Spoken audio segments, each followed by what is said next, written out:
friends, and welcome to another day of Crochet and Crime. My name is Hazy Baby, and on this channel I crochet while talking about Australian crime. Today is the 8th of April 2023 and it is Easter Saturday.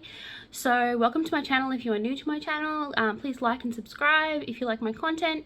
Otherwise, yeah, away we go. Hello friends, and welcome to Saturday. So as you can see, I am still working on this blanket, but now I am on the edge. All of it has been blocked together. It is humongous.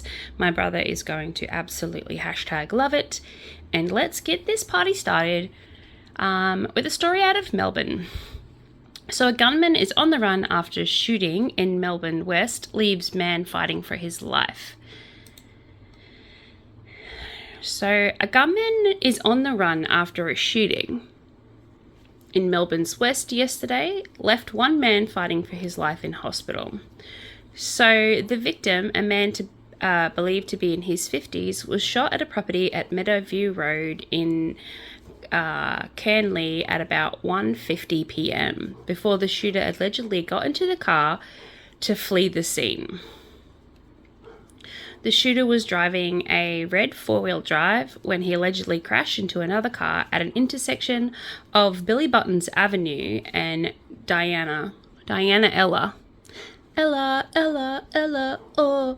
Street. Sorry, I got distracted.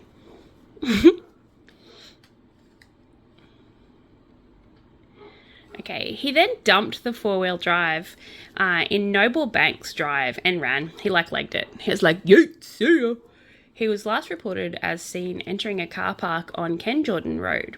Anyone who witnessed the incident or has dash cam or CCTV footage or any information really is urged to contact the police.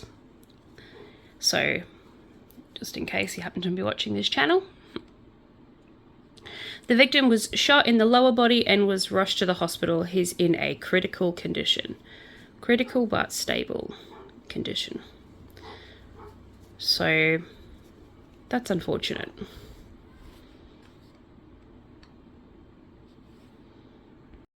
So this next story is a update from yesterday. Yesterday I was talking about how a man was shot after he stabbed two police officers in a confrontation in Newcastle. So two fairly junior police officers are lucky to be alive after allegedly being attacked by a man with a knife in Newcastle.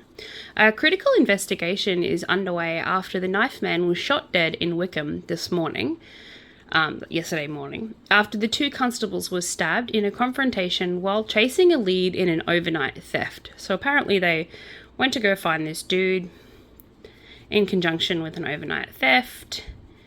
And when they confronted him, a male police officer was stabbed in the upper back near the armpit region, and a female constable who was also stabbed and had defensive wounds. She had lacerations to her hands. I'd say she tried to put her hands up to, say, "No, don't stab me," which would be totally normal.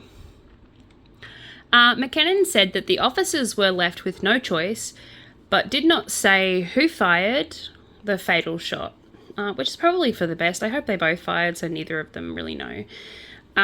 Police don't come to work looking to find themselves in these sorts of situations. In fact, they mostly just want to keep the peace.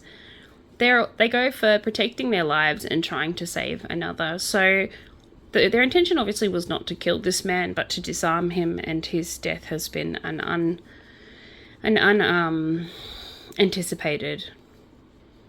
unexpected outcome, I suppose. These two officers are very, very lucky to be sitting up and alive and breathing after what they were confronted with, a very dangerous situation. The man, believed to be in his 30s or 40s, died on the way to the hospital. So McKinney said that the two officers tried to save him,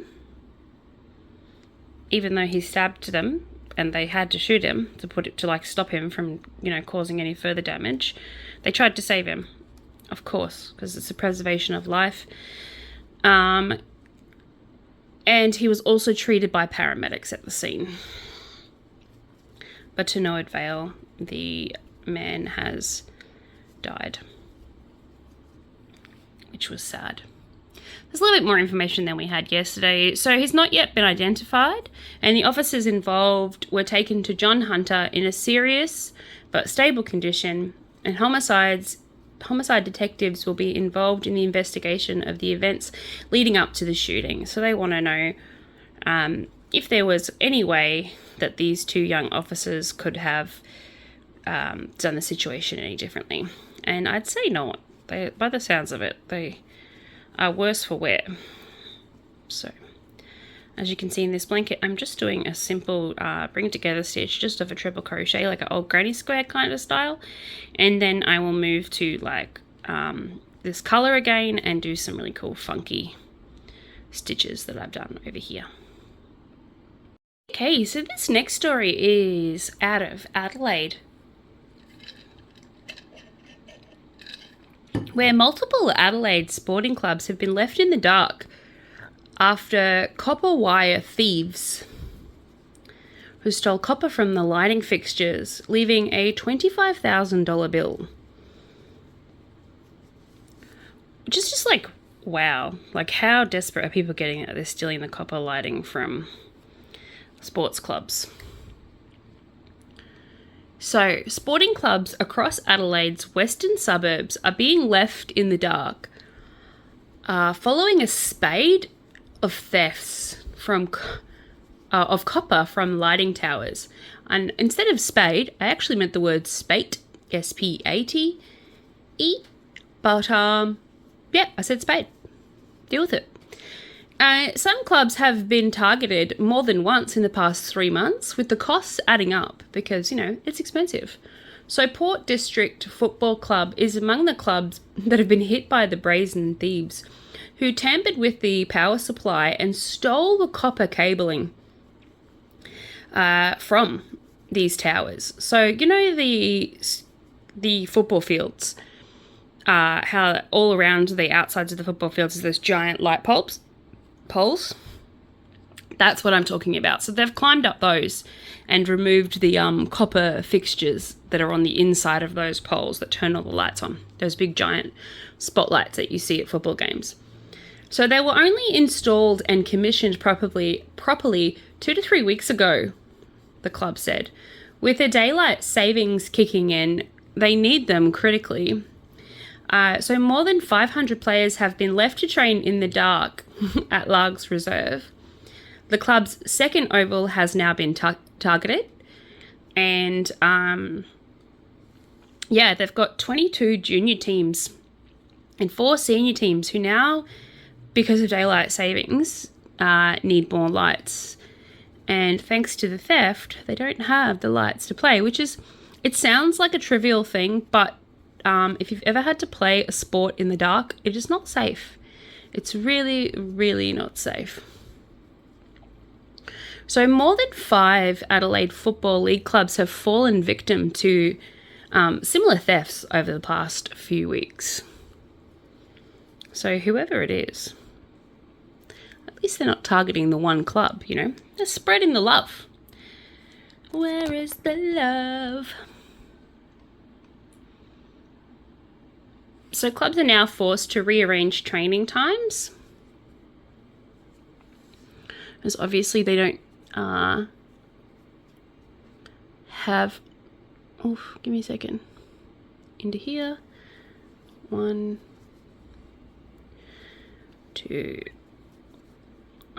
3. This is what makes working with black really difficult. And then into there, 1, 2, 3. Yeah, so anyway, they're forced to rearrange their training times so they can fit everybody in.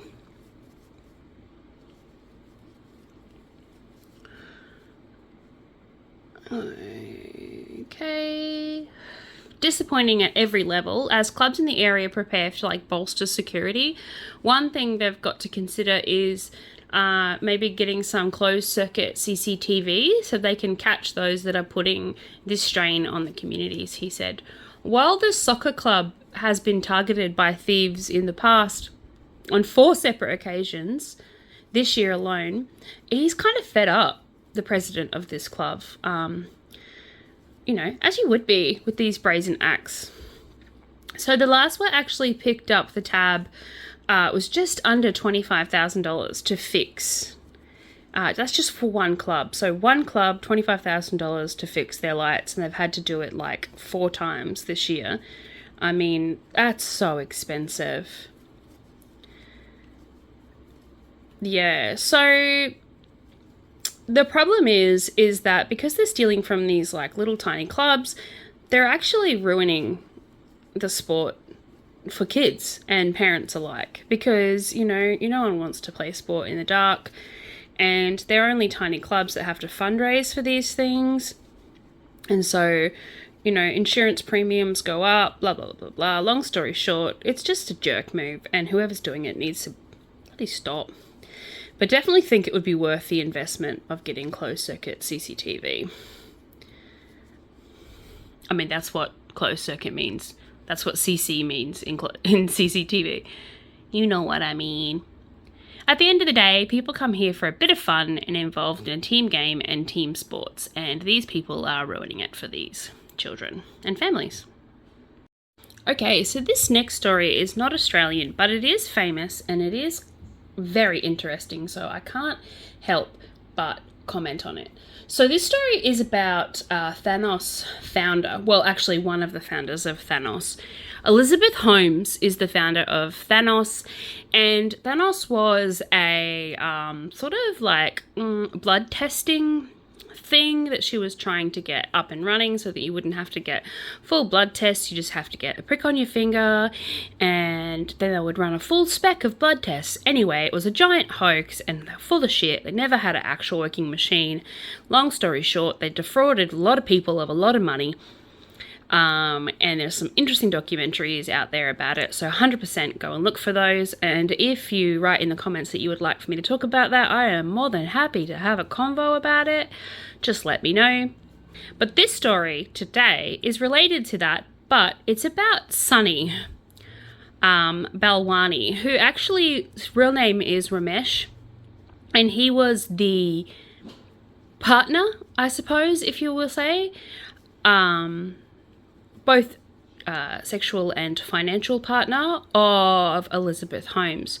So former Thanos executive Ramesh Sunny Balwani will be heading to prison later this month after an appeals court rejected his bid to remain free while he contests his conviction for carrying out a blood testing hoax with his former boss / lover, Elizabeth Holmes. So the Ninth Circuit Court of Appeals decided late on Thursday, refused Balwani's request to delay the start of his nearly 13-year prison sentence, and still leaves open for question when he will be surrendering himself to authorities.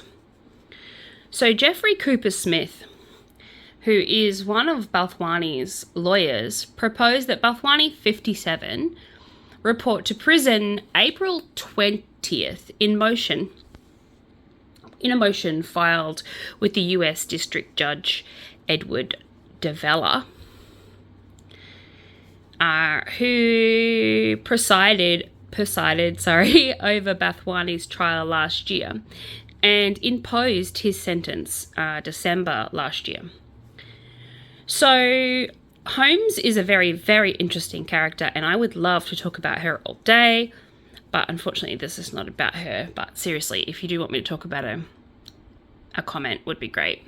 So Balwani was April 20th, reporting his date back is a week before Holmes. So Thanos founder and CEO is scheduled to begin more than her 11-year prison sentence after being convicted on 4 counts of fraud and conspiracy last year. So Holmes is 39, and she appeared before Davala last month, along with her lawyers, in effort to persuade the judge to allow her to remain free while she pursues her own appeal. Now, she was pregnant at the time, so I think that might have also had something to do with it. But Davala hasn't ruled out as Holmes' requests yet. In fact, he has not ruled on that at all. Davala last month rejected Balthwani's request to remain free while he appeals his conviction on 12 counts of fraud and conspiracy, and ordered him to report to prison on March 16th. Balthwani then avoided having to report on this date by appealing Dalvana's ruling against him. So basically, he is just trying everything he possibly can to stay out of prison, which is like, duh, of course he is. Who the hell wants to go to prison? But maybe we should think about this before we defraud billions and billions of dollars from people. But I feel like this was one of those things where it could be argued that they were just trying to fake it till they made it, and they never actually made it. It's one of those ones that's really complex, and I could devote an entire episode to it. So, like I said, if you would like that, just leave a comment below. So, basically, long story short, no one's in prison yet, although they should be. There are 3 judges in the Ninth Circuit Court of Appeals, including Balthwani, hadn't provided enough compelling evidence to convince them that his conviction is likely to be overturned. So the ruling means that Balthwani will soon be traveling to Southern California to serve his time in a facility near the harbor of San Pedro, California, located about 50 kilometers from downtown Los Angeles. The Terminal Island prison has incarcerated several other prominent figures, including gangster Al Capone in the 1930s, apocalyptic cult leader Charles Manson for an auto theft in the 1950s, and LSD longevity Timothy Leary in 1970s. Although they had separate trials, Holmes and Balthwani have been accused of essentially the same crimes, centered on a ruse, trotting Thanos blood testing systems as a revolutionary breakthrough in healthcare. The claims helped the company become Silicon Valley's sensationalized them, and they raised more than $1 billion, that's right, with a B, from investors. And they wasted it. They wasted it all, trying to make this dream come true. But technology hasn't even come close to working with what Holmes and Balthwani boasted, so resulting in Thanos' scandalous collapse and a criminal case that shined a bright light on Silicon Valley's greed and hubris. So, the long story short with Holmes is, like I said, it's a really, really interesting case, and I would love to talk about it more, but, I just don't have time today. But basically, she left university after something had happened. She hasn't said what it was that happened, and thought she could do all this on her onesie. Yeah, it's really, really interesting, like I said. So let me know in the comments if you would like to hear more about this case. All right, moving on. So this next one is also out of the US, and it's not as famous, but I just think it's super interesting, and I kind of want to point out that it's dangerous, and I've seen it happen here in Australia, so I feel like it's a really, really important one. So a US man gets 2 years in prison for a laser strike on a jet. So just using a laser pointer. A very good laser pointer, mind you. So a federal judge in Wisconsin sentenced a Minnesotan man to 2 years in prison for aiming a laser at the Delta Airlines jet in 2021. An act that prosecutors said disrupted the pilot's effort to land and put passengers in incredible danger, because of course it did. So Nicholas James Link, 43, of Rochester, Minnesota, pled guilty in January. So laser strikes on planes and helicopter hit a record high in the US in 2021. Pilots reported 9,723 incidences. That's in America alone, which is a 41% jump over the years before. So according to the Federal Aviation Administration figures, the FAA, said that they handed out over $120,000 worth of fines in 2021. Violators like Link can also face up to 5 years in prison, according to the U.S. Attorney's Office in Madison. The pilots of the Delta flight from North Carolina to Minneapolis on October 29, 2001, reported that their cockpit was lit up 3 times by a bright blue laser while they were at an altitude of 27,000 feet and were just west of the River Falls in Wisconsin at the time. Air traffic control had just instructed them to change runways, which required them to plot a new course to the Minneapolis airport. So, they're super busy. They're trying to organize themselves, and then their whole cockpit gets lit up with a laser. It's absolutely shameful. It can kill people. It's crazy. The laser strikes caused a major distraction in the cockpit as they were not able to look at their iPads to brief their new approach. The pilots were eventually able to chart a new path and land safely in a statement that they made. The first officer did not suffer any disruption to his vision, but the captain said that his vision in his right eye was affected for several hours after the event. Because lasers are horrible, and if it's from the ground to the sky, just imagine the powerfulness of that laser. Absolutely petrifying.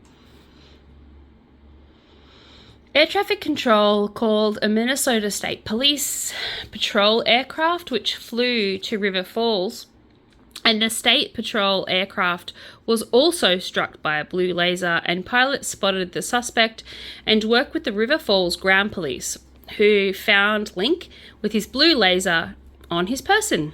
At the sentencing, U.S. District Judge William Conley remarked that Link's extensive criminal record, which included numerous domestic assaults, he also has gotten in trouble in the past for a similar behaviour. In 2017, he was arrested for shining a flashlight in the eyes of an arresting officer.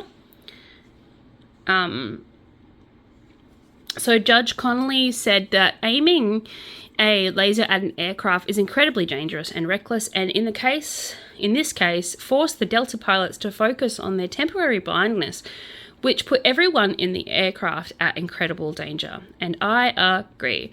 So I've heard people in the past say, oh, it's harmless, it doesn't hurt anyone. It does. It distracts the pilots, it can cause blindness, and you can cause the death of so many people because the pilots are disorientated and they don't know which way is up. So how about we don't do that? Okay. Alrighty. Moving right along. Alrighty, this next story is also out of America, but it's in regards to an old story, so it's an update. So a letter from an ex-convict to the shooter of the Los Angeles massacre has been found and recorded yesterday. So letters addressed to the gunman who in October 2017 unleashed one of the deadliest mass shootings in modern US history in Los Angeles, apparently written by an ex-convict who lived in Texas, foretold the carnage to come. According to the document obtained on Friday, "My friend, it sounds like you're going to kill or murder someone, or some people," said the handwritten letter to Stephen Padcock, dated June 1st, 2017, and signed by Jim Nixon. Addressed, "Dear Steve," it said, "please don't go on a shooting rampage like some fool. I'm concerned about the way you are talking and believe that you are going to do something very bad," said another letter, dated May 27th, 2017. That all around among 10 undetected documents have been released by the Los Angeles police. Letters dating from 2013 to 2014 describe the men doing business together. So I just want to point out that it's really important that we realize this is not personal correspondence. Although it is personal correspondence, these letters were checked and read by the Department of Corrections, because remember, they've come from a prison. So this is one convict writing to another. So that's terrifying. And I understand that people do their due diligence, and I understand they can't read every letter that goes through these places, and they're mostly looking for weapons or anything like that. But if they actually read these letters, and maybe red flagged what this friend was concerned about, maybe this massacre might not have happened.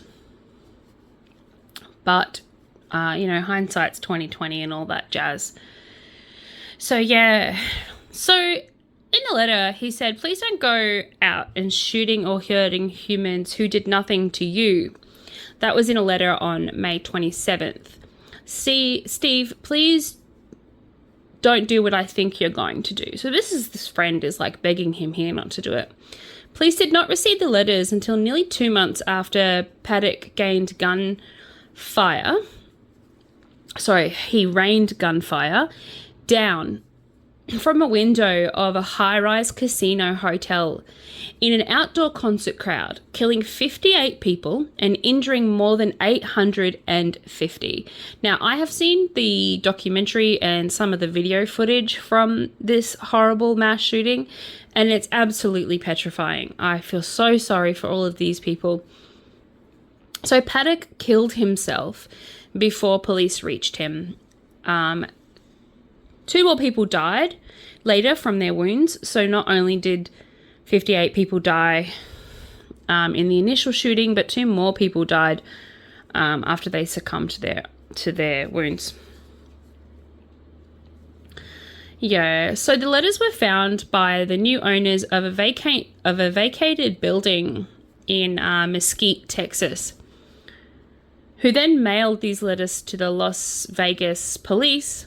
Police said the letters were forwarded to the FBI, and the agencies have investigated it. But really, let's face it, it's been how many years since the shooting, and it's only just now coming out? I mean, that's horrible. Can't do anything after the fact. A reference to the letters was among hundreds of pages of documents made public by the FBI last week in a response to the records request from the Wall Street Journal. There was no description of their credibility, but an FBI record said that Paddock sold property he owned in Mesquite in approximately 2012. Paddock used the money from that sale to buy dozens of weapons that were ultimately used in the shooting, said a typewritten report from the FBI, with sections blacked out that characterized, other records of negative contact between the writer and Paddock. So, yeah, it's super, super interesting. So we moved into an office and found a folder full of what appears to be copies of the letter, said a brief on November 30th, 2017. A cover letter with the sender and receipt of information redacted. We wish you well with your investigations. In a statement on Friday, the Bureau in Las Vegas, declined to comment and pointed to findings by the Las Vegas police and the FBI that did not specify the motive of Paddock's attack. So regardless of these letters and this forewarning, nowhere in it does it say why he did this. It doesn't say why he decided to try and massacre so many people before ending his own life. I just feel like this is pointless. It's not really going to help anything. It's not really helping anyone. So, yeah, it's sad that they've found these letters now, but there's nothing we can do about it, is there? So, let's move on. All right, this last one is a short and brief one. Back to Australia, which I absolutely love, my home country. So a driver allegedly sideswipes a car, falls asleep at the wheel, before blowing more than 5 times over the legal limit. So a woman will face court after she allegedly crashed her car while drunk, sideswiped another vehicle before falling asleep at the wheel. So she did like so many things. So South Australian police were called to the Kensington Gardens in Adelaide East just before 5:30 p.m. last night after reports of a Mitsubishi station wagon collided with a parked car. A member of the police said that the driver of the station wagon had sideswiped the parked car and then fell asleep behind the wheel. So she was so gone that she was snoring a little head off by the time the police got there. We'll just have a little nap. At the scene, the 44-year-old woman from Prospect was breath tested and allegedly returned a result of 0.289 milliliters. That's more than 5 times the legal limit. Her license was immediately suspended for a year and her car was impounded for 28 days. And she will appear in court sometime in the near future. Because, court dates are scarce. It's difficult. But let's hope that she gets some help. Because she clearly needs it. She clearly needs some help. If you drink driving, thinking that's a good idea. Luckily, fortunately, no one was hurt or injured during the result of the crash. Okay, these next ones are short but not sweet. And they're all out of Australia. So locals among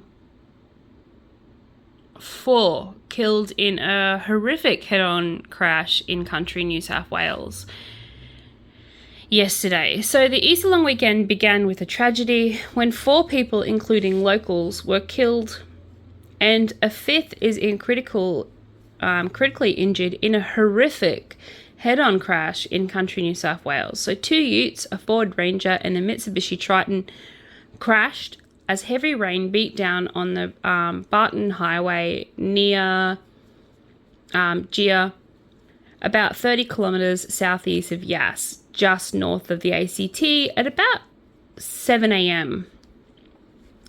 yesterday. So 2 men in their 20s died at the scene and a surviving passenger was cut from the Ford, while both people in the Triton, a 52-year-old woman and a 54-year-old man, were dead, with emergency services arrived at the confronting scene. Absolutely tragic way to begin Easter. And that is the end of that blanket. So now I have to move on to the colour round. This next one is another quick one. It's fresh out of Sydney. And it's talking about a lucky escape for a family who was sound asleep when their home collapsed. Yes, you heard that correctly. I'm just going to add this colour. Let's tie this off. So close. I'm so happy I'll be able to post this on Tuesday. And I'll have a very, very happy brother. No doubt, no doubt. Alrighty.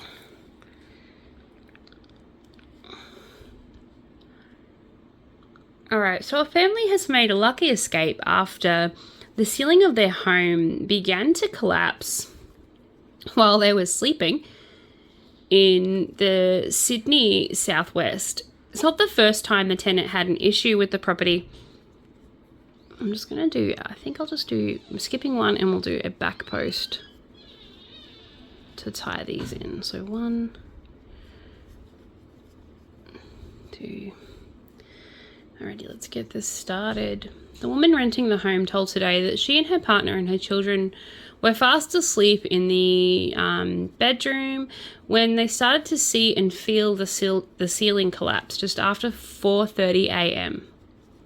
Emergency crews arrived at the Condell Park property at around about 5 a.m. to find part of the home had collapsed. So an exclusion zone has since been established, and it's not the first bad experience the tenants have faced with the property.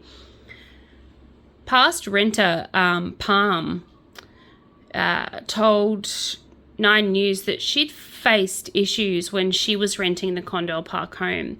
My housemate room completely flooded and the water came up out of the floor. No leaks or anything, she said. They also claimed that the granny flat at the back of the property had continued mold problems. This morning, the family felt the entire property began to shake before they and their 3 pets fled from the home as it collapsed. It's very dangerous, and it's really lucky that they escaped with their lives. But the whole house, like if you saw pictures, the whole house is just, completely folded in on itself. So I just want to say that this last story today is about a woman and her missing child. So if you are sensitive to this kind of content, please swipe on. But police are calling for a public health to find a Melbourne woman and her toddler who have been missing for the last 2 days. So Chantel, 38, and her 2-year-old Maya were last seen on Village Drive in Reservoir in Melbourne's north at about 6 p.m. on Wednesday. So Chantel is described as Caucasian in appearance with blonde hair, a slim build, and is around 160 to 170 centimeters tall. She was last seen wearing a pink shirt and pink pants. Maya is described as having a slight build with curly dark brown hair and is around 89 centimeters tall. Police and family have significant concerns for their safety and well-being. Chantel is known to frequent the Reservoir, Sunshine, St Kilda East and Melbourne East areas, so anyone with any information on the pair should contact police. And I really hope this is just one of those times where she hasn't really thought about telling her family where she has gone.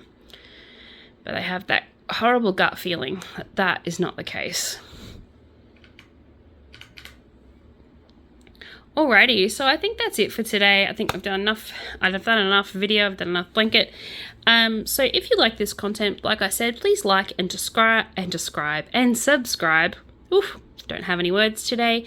And I thank you very much for your viewership. From one human to another. Mwah! Until tomorrow, have a wonderful day.